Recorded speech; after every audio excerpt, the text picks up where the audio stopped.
The rejection of the Income Tax Amendment Bill 2016 by President Yoweri Museveni was welcomed with joy by civil society activists, but received with unease by members of Parliament.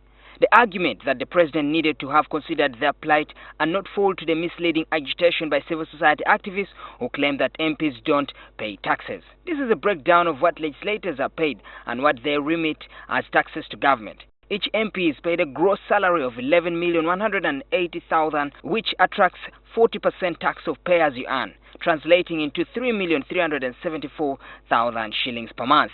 So each MP pays 40,488,000 in taxes on salary per month. All MPs in the 9th Parliament paid 15,628,338,000 annually in taxes. Wrongly run around saying the MPs consolidated their pay and they have needed to benefit their gratuity.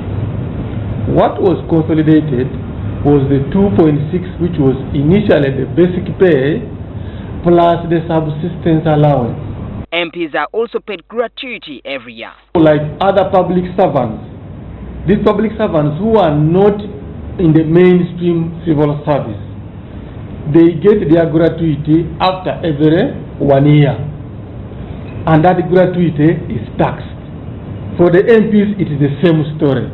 Each MP is paid 40,248,000 shillings annually in gratuity, attracting a tax of over 16 million per year. Tax paid by all MPs on gratuity in the 9th Parliament was over 6 billion shillings. MPs are also paid a sitting allowance of 50,000 per seat in a committee meeting, which is consolidated monthly and taxed at 40%.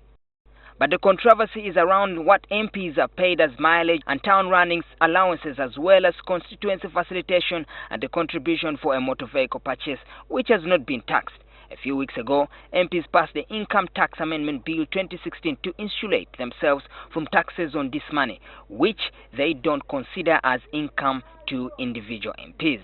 To the order of hierarchy in this country, MPs are classed at the same level as permanent secretaries in terms of vehicles.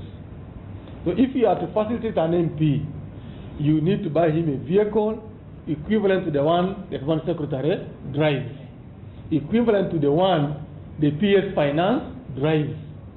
An MP is entitled to a driver because government vehicles are not driven by officers except designated drivers.